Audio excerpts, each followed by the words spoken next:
నాన్న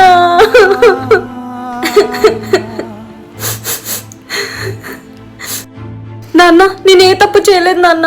అతను నాకు స్నేహితుడు మాత్రమే. నన్ను పెళ్లి చేసుకుంటా అన్నాడు నాన్న. మా నాన్నతో వచ్చి మాట్లాడమన్నాను, అంతేగాని నేనే తప్పు చేయలేదు నాన్న. నేను మీ కూతుర్ని నాన్న. తప్పు చేసింది నువ్వు కాదు తల్లి, నేను తప్పు చేశాను తల్లి. నీ ఇష్టాలు కనుక్కోకుండా వాడెవడో తాగుబోతుంది తీసుకువచ్చి కట్నం లేకుండా చేసుకుంటున్నాడని నీకు పెళ్లి చేసి నిన్ను ఒంటరి చేసి నీ గొంతు కొంచెం దొరబాకడి లేదు తల్లి. తప్పు చేసింది నేనమ్మా. తాగి ఆడిపోయాడనే కదా పోస్ట్ ఖాళీగా ఉందని నేను ట్రై చేసింది.